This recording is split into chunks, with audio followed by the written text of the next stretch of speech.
ನೀವು ಗಗ್ಗರದೆಚ್ಚಿಯಲ್ಲಿ ಎಲ್ಲಿಯೂ ನೀವು ನಮ್ಮ ಮನೆಯಲ್ಲಿರುವಂಥ ಮಗುವಿಗೆ ಒಂದು ಬೆಳ್ಳಿಯ ಗೆಜ್ಜೆಯನ್ನು ನೀವು ತಂದಾಗ ಆ ಮಗು ಯಾವ ರೀತಿ ಕಾಲಿಗೆ ಕಟ್ಟಿ ತಾಯಿಯ ಮಡಿಲಿಗೆ ಇದ್ದವರಲ್ಲಿ ಎಲ್ಲರಲ್ಲೂ ತೋರಿಸಿ ತನ್ನ ಸಂತೃಪ್ತಿಯನ್ನು ವ್ಯಕ್ತಪಡಿಸ್ತದೆ, ಖುಷಿಯಲ್ಲಿ ಅದರ ಅಂಗಿ ಮೇಲೆ ಇರ್ತದೆ, ಇದರ ಒಟ್ಟು ಅದೇ ರೀತಿ ದೈವ ತನ್ನ ನಿಜರೂಪವನ್ನು ಮಾಡಿ ಆಭರಣಧಾರಿಯಾಗಿ ಅಲ್ಲಿ ಗಗ್ಗರ ತೆಗೊಂಡು ಗಗ್ಗರ ದಿಪ್ಪೆ ಅಂತ 3 ಗಗ್ಗರನ್ನು ಇಟ್ಟ ನಂತರ ಎಲ್ಲರ ಬಳಿಯಲ್ಲಿ ಹೋಗ್ತದೆ. ಈಗ ಮಾಡಿಕೊಂಡು ಯಾನುಳ್ಳೆ ಅಂತೇಳಿ ಹೇಳಿ ಮಾತಾಡಿ ಎಲ್ಲ ಅಂದರೆ ಬರ್ತದೆ.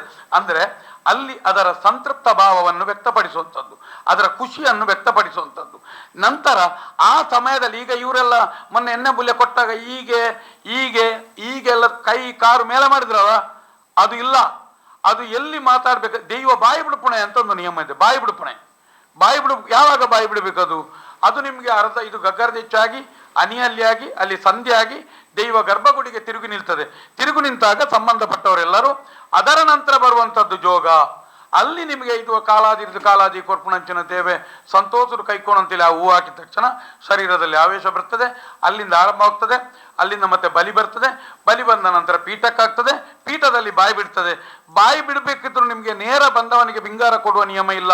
ಸತ್ತು ಗುತ್ತುಗಳನ್ನು ಕರಿಬೇಕು. ಯಾರು ಬುಕ್ಕದಾಯಾಗ ಬುಕ್ಕ ತುಂಬುದಾಯಾಗ ತುಂಬು ಏರಿಗೆ ಬೂಲ್ಯ ನರಪಡು. ಯಾರ್ಯಾರು ಪರವೂರಿಂದ ಬಂದಿದ್ದಾರೆ ಅವರನ್ನು ತಿಳ್ಕೊಳ್ತದೆ. ಅದರ ಗಡಿ ಹೇಳ್ತದೆ. ಅದು ಹೇಳಿದ ನಂತರ ನಿಮಗೆ ಬಾರನೆ ಆಗ್ತದೆ. ಬಾರನೆ ಆದ ನಂತರ ಸಂತೋಷಲ್ಲಿ ಬಾರನೆ ಸ್ವೀಕರಿಸಿದ ನಂತರ ಪಂಚಜೀಟಿಗೆ ಕೋಲ್ಜೀಟಿಗೆ ಮಪ್ಪು ಮಾಡುವಂಥ ಕೆಲವೊಂದು ನಿಯಮಗಳಿದೆ, ಬೇರೆ ಬೇರೆ ಇದೆ. ಅದರ ನಂತರ ದಾನ ಹೆಚ್ಚು ಕಮ್ಮಿ ಅಂಜಾನ ಮದಿಪು ಅಂತ ಕೇಳ್ತದೆ. ಅವಾಗ ನೀವು ಹೇಳಲಿಕ್ಕೆ ಆವಾಗ ಮಾತಾಡ್ತದೆ ದೈವ. ಗಗ್ಗರ ಮೆಚ್ಚಿಯಲ್ಲಿ ಮಾತಾಡ್ಲಿಕ್ಕಿಲ್ಲ, ಇಂಗಾರ ನೋಡ್ಲಿಕ್ಕಿಲ್ಲ. ಇಂಗಾರದ ಕ್ರಮ ಇವರೇ ನಾನು ಅನುಭವದ ವಿಚಾರ ಹೇಳಿದಲ್ಲ. ಈಗ ಇರುವಂಥ ಮನೆಗಳಲ್ಲಿರುವಂಥ ದರ್ಶನ ಪಾತ್ರಿಗಳು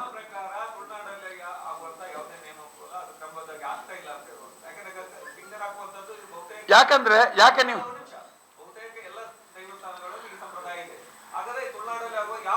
ಅಲ್ಲ, ನೀವು ಒಂದು ಕೆಲಸ ಮಾಡಿ. ಈ ಸಲ ನಾನು ನಿಮ್ಮ ಜೊತೆ ಒಂದಷ್ಟು ಅಧ್ಯಯನಶೀಲರಾಗಿ ಅದನ್ನು ನೋಡೋಣ ಅಂತ ಎಲ್ಲಿ ಇದೆ ಏನು ಅಂತೇಳಿ ನಾನು ಬರ್ತೇನೆ ನಿಮ್ಮ ಜೊತೆ. ಯಾಕಂತ ಹೇಳಿದ್ರೆ ನೀವು ಹಿಂಗಾರ ಹಾಕುವ ಕ್ರಮ ಸರಿ ಇದೆ ಅಂತ ಹೇಳ್ತಾರೆ, ನೀವಲ್ಲ. ಎಲ್ಲಿಯಾದರೂ ದೈವಕ್ಕೆ ಕೇಪುಲೇ ಬೇಕು ಅಂತ ಇದೆ. ಒಂದೇ ಒಂದು ಕಡೆ ದೈವ ಸರಿ ಇಲ್ವಾ ಇಲ್ಲ ಅಂತ ಹೇಳ್ತಿದ್ದೀರಲ್ಲ ನೀವು, ಎಲ್ಲಿಯೂ ಸರಿ ಇಲ್ವಾ ಇಲ್ಲ ಅಂತ. ಆದರೆ ನಾವು ಇನ್ನೊಂದು ಕಡೆ ಹೋಗಿ ಅದನ್ನು ನೋಡಿ ಪರಿಚಯ ಇದ್ರೆ ಅನೇಕ ಕಡೆಗಳಲ್ಲಿ ಈ ಕೆಲಸವನ್ನು ಮಾಡಿದ್ದೇವೆ. ಇವತ್ತಿಗೂ ನಿಮಗೆ ಅನೇಕ ಕಡೆಗಳಲ್ಲಿ ಕೇಪುಲ್ ಬೇಕು. ನಾವು ಮಾಡಿದ ಕಾರ್ಯಕ್ರಮಗಳೆಲ್ಲವೂ ಇದರಲ್ಲಿದೆ. ಅದರಲ್ಲಿ ಎಲ್ಲದರಲ್ಲೂ ಕೇಪುಲ್ ಇದೆ. ಕೇಪುಲ್ ಇಲ್ಲದೆ, ಕೇಪುಲ್ ಹಿಡಿಯದೆ, ಕೇಪುಲ್ ಒಂದು ಚಿಕ್ಕ ಮಗುವಿಗೂ ಕೇಪುಲಿನ ಬೇರು, ಕೇಪುಲಿನ ಎಣ್ಣೆ, ಕೇಪುಲಿನ ಎಲೆ, ಕೇಪುಲಿನ ಕೊಡಿ ಕೊಡುವಂಥದ್ದು. ದೈವಕ್ಕೂ ಅದು ಇಲ್ಲಿ ಕಟ್ಟಬೇಕು, ಮತ್ತೆ ಬಿಸಾಡಬೇಕು, ಮತ್ತೆ ಅಗೆಲಿಗೂ ಹಾಕಬೇಕು. ಯಾಕಂತ ಹೇಳಿದ್ರೆ ಸ್ಮೆಲ್ ವಾಸನೆಗಳಿಲ್ಲದ ಆರೋಗ್ಯ ಬರೋದು. ಅದು ಗಂಜಿಯ ಜೊತೆ ಬೆರಕೆ ಹಾಕಿ ತಿಂದರೆ ಆರೋಗ್ಯಕ್ಕೆ ಒಳ್ಳೆಯದು. ಈ ರೀತಿಯಾಗಿ ಎಲ್ಲಿ ನೀವು ಪಿಂಗಾರದ ಬಗ್ಗೆ ಮಾತಾಡಿದಿರಿ, ಕೇಪುಲಿ ಎಲ್ಲಿದೆ ಅಂತ ಒಂದು ನೋಡಿ. ನಾವು ನೀವು ಒಟ್ಟಿಗೆ ಒಂದು ತಮ್ಮ ಹೆಸರು ಗೊತ್ತಿಲ್ಲ, ಒಂದು ಈ ಸಲ ನಾವು ನೀವು ಚರ್ಚೆ ಮಾಡಿ, ನಾನು ಏನೇ ಆದರೂ ತೊಂದರೆ ಇಲ್ಲ, ಒಂದು ಸಮಾಜಕ್ಕೆ ಒಂದು ಮಾಹಿತಿ ಕೊಡುವ ಅಂತ ಹೇಳುವಂಥದ್ದಷ್ಟೇ.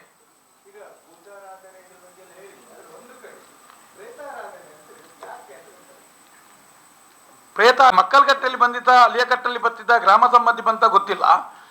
ನಮ್ಮ ಅಲಿಯಕಟ್ಟಿನಲ್ಲಿ ದೈವರ್ದುಲ ಒಂಜಿ ಮಿಟ್ಟು ಪ್ರೇತೋಲು ಅಂತ ಇದೆ.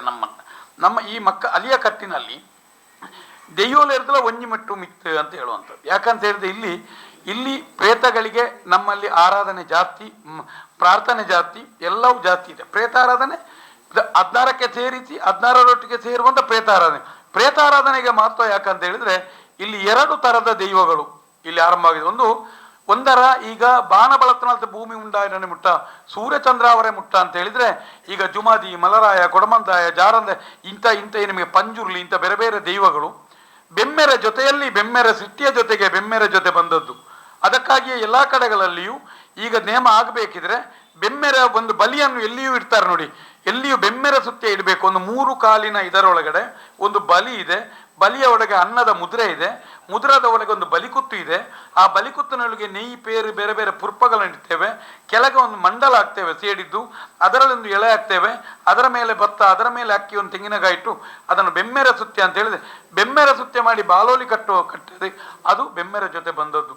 ಅದವರಿಗೆ ಈಗ ಪಂಜುರ್ಲಿ ಅಪ್ಪ ಅಮ್ಮ ಹೇಳಿದ್ರೆ ಗೊತ್ತಿಲ್ಲ ನಿಮಗೆ, ಎಲ್ಲರಿಗೂ ತಂದೆ ತಾಯಿ ಯಾರಂತೆ ಗೊತ್ತಿಲ್ಲ. ಯಾಕಂತ ಹೇಳಿದ್ರೆ ಒಂದು ಶಕ್ತಿಯೇ ಬಂದದ್ದು. ಅದು ಇನ್ನೊಂದು ಶಕ್ತಿಯನ್ನು ನಾವು ಆರಾಧನೆ ಮಾಡ್ತೇವೆ. ಉದಾಹರಣೆಗೆ ಕಾಣದ ಕಡದಿರಿ, ಮತ್ತೆ ಕಲ್ಲ ಮುದ್ದೇರಿ, ಕೋಟಿ ಚೆನ್ನೆಯರು, ಕಲ್ಲುಟ್ಟಿ, ಕಲ್ಕುಡ, ಹಿರೇಗಗು, ಇಂಥ ಶಕ್ತಿಗಳಿದೆ. ಉದಾಹರಣೆಗೆ ಇವತ್ತಿಗೂ ಆ ಪ್ರೇತಾರಾಧನೆಯ ಮಹತ್ವ ಬಂದದ್ದೇ ನಮಗೆ ಕಲ್ಲುಟ್ಟಿಯಿಂದ. ಅಂದರೆ ಇಲ್ಲಿ ಆ ಕಡೆ ವರ್ತೆ ಅಂತ ಕರೀತಾರೆ, ನಾವು ಕರಿತೇವೆ. ಯಾಕಂತ ಹೇಳಿದ್ರೆ ಆ ಕಾರ್ಕಳದ ಅರಸುವಿನ ಹಿಂಸೆ ತಾಳಲಾರದೆ ಕೈಕಾಲನ್ನು ಕಳ್ಕೊಂಡಂತ ಆ ಕಾಲಮ್ಮ ವೇಣೂರಿನ ಮಾಲಿಂಗೇಶ್ವರ ದೇವರ ಅಂಗನಕ್ಕೆ ಬಿದ್ದು ಪ್ರಾಣತ್ಯಾಗ ಮಾಡಿ ಆತ್ಮಹತ್ಯೆ ಮಾಡಿದ ನಂತರ ಅದರಿಂದ ಉದ್ಭವವಾದಂಥ ಆತ್ಮವೇ ಕಾರ್ಕಳ ಇಡೀ ಭೈರವರತನ್ನು ಸುಡುವುದು ಕಲ ಮಾಡಿತ್ತು.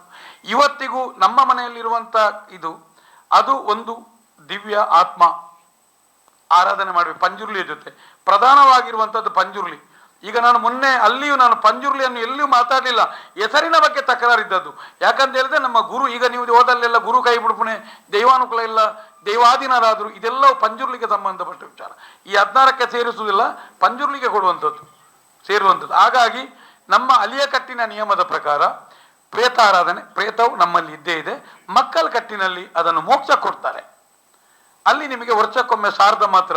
ನಮ್ಮಲ್ಲಿರುವಂಥದ್ದು ಪ್ರತಿಯೊಂದು ಮನೆಯಲ್ಲಿ ನಾವು ಇವತ್ತಿಗೂ ಏನಾದರೂ ಅನ್ನಗಿನ್ನ ಮಾಡಿದರೆ, ಒಳ್ಳೆಯ ಊಟ ಮಾಡಿದರೆ ಮೇಲೆ ತಡ್ಯದಲ್ಲಿಟ್ಟು ಇದು ನಿಮಗೆ ಅಂತ ಹೇಳಿ ಕೊಡುವ ನಿಯಮ ಇದೆ.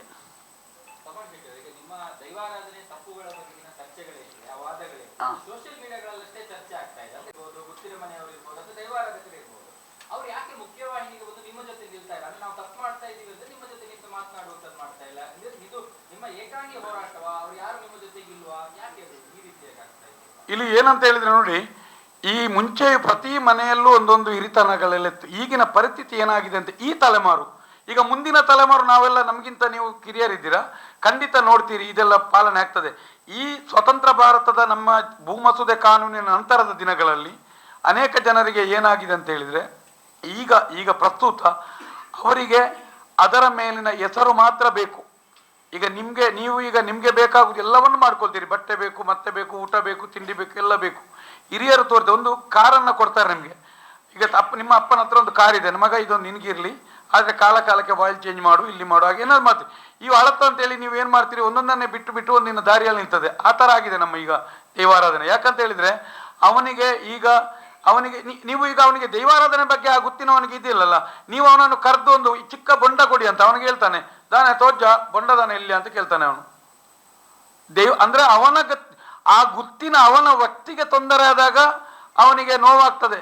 ಇಲ್ಲಿ ಅವನಿಗೆ ದೈವದ ಹೆಸರು ಬೇಕು, ದೈವದ ಹೆಸರಿನಲ್ಲಿ ವೇಷ್ಟಿಯಾಗಿ ನಿಲ್ಬೇಕು, ಅವನು ಮದುವೆಗಾದ್ಲಿ ಹೆಸರು ಬೇಕು, ಆ ಗುತ್ತು ಈಗ. ಆದರೆ ನನ್ನ ದೈವಕ್ಕೆ ಬಾರಣೆ ಇಲ್ಲ, ಸರಿ ಇಲ್ಲ, ಒಂದೇ ಒಂದು ಪ್ರಾಕೃತಿಕ ಆಹಾರದಿಂದ ಬಾರಣೆ ಕೊಡ್ತಾ ಇಲ್ಲ, ಒಂದು ಕೇಪುಳು ಇಲ್ಲ, ಕಲಿ ಇಲ್ಲ, ಈ ರೀತಿಯಾಗಿ ಎಲ್ಲಿಯೂ ಅನೇಕ ಕಡೆಗಳಲ್ಲಿ ಈ ಅವ್ಯವಸ್ಥೆಗಳು ಮುಂದಾಗಿದೆ.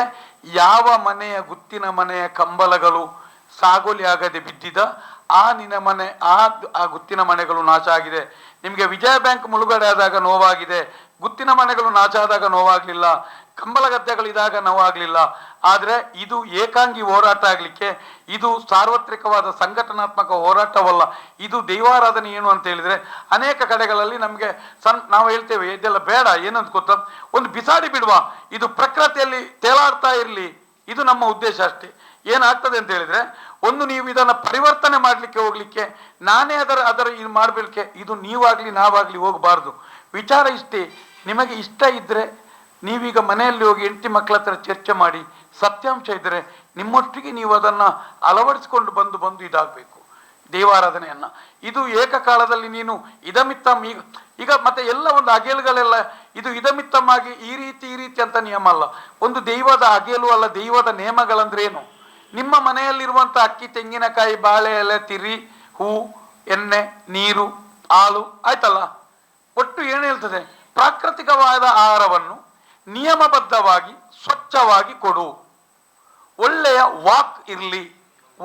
ವಾಕ್ ಅಂತ ಹೇಳಿದ್ರೆ ನಿಮ್ಗೆ ಗೊತ್ತಿದೆ, ವಿದ್ಯೆಯೇ ಇಲ್ಲದಂತ ದೈವ ಕಟ್ಟುವವರಿಗೂ ಮತ್ತೆ ಪಂಚೇಂದ್ರಿಯ ದಶೇಂದ್ರಿಯದ ಮುಖಾಮುಖಿಯ ಜೊತೆಗೆ ಒಂದಷ್ಟು ಅವರಿಗೆ ಜ್ಞಾನ, ಪ್ರಜ್ಞೆ, ಮೇಧಗಳು ಇರಬೇಕಾಗ್ತದೆ. ಆ ಮಿಲನವೇ ಅಲ್ಲಿ ಒಂದು ಶಕ್ತಿ. ಉದಾಹರಣೆಗೆ ಒಬ್ಬೊಬ್ಬ ನೇಮ ಕಟ್ಟುವವರು 10 ಕಡೆ ಕಟ್ಟಿ 10 ಹೆಸರುಗಳನ್ನು ಕರೀತಾರೆ ಅಲ್ಲಿ ತಪ್ಪದೆ, ಕ್ರಮಬದ್ಧವಾಗಿ ಅಲ್ಲಿಯ ನಿಯಮಗಳು. ಅಂದ್ರೆ ಆ ನೆನಪಿನ ಶಕ್ತಿ, ಜ್ಞಾನದ ಜೊತೆಗೆ ಒಂದು ಶುದ್ಧವಾದ ಆಹಾರದ ಜೊತೆಗೆ ಒಂದು ಪರಿಪೂರ್ಣವಾದ ಸ್ವಚ್ಛತೆಯ ಜೊತೆಗೆ ನೀವು ಬಡಿಸುವುದು, ಇದನ್ನೇ ದೈವಾರಾಧನೆ ಅಂತ ಹೇಳುವಂಥದ್ದು. ಇದಕ್ಕೆ ಬಣ್ಣ ಅದು ಬೇರೆ ರೀತಿ. ಅದು ಏನಾಗಿದೆ ಅಂತ ಹೇಳಿದ್ರೆ, ಈಗ ಎಲ್ಲರಿಗೂ ಹೆಸರು ಬಂದದ್ದು ನೋಡಿ ದೈವದಿಂದ. ಎಲ್ಲರಿಗೂ ಈಗ ದೊಡ್ಡ ಗೆದ್ದ ನಂತರ ಈಗ ನೀವು ಕಾಣ್ತಾ ಇದ್ದೀರಲ್ಲ, ನನ್ನ ಮಗನಿಗೆ ಕೆಲಸ ಆಯ್ತು, ಇನ್ನು ಯಾರು ನೋಡ್ಕೊಳ್ಳೋದು? ಈ ಜಾಗವನ್ನು 7 ಎಕರೆ ದೈವವನ್ನು ಮಾರಿ ಈಗ ಬಂದು ಇಲ್ಲಿ 1200 ಸ್ಕ್ವೇರ್ ಫೀಟ್ನ ಫ್ಲಾಟ್ ಅಲ್ಲಿ ಕೂತಿದ್ದಾರೆ. ಏನು ಮಾಡೋದು?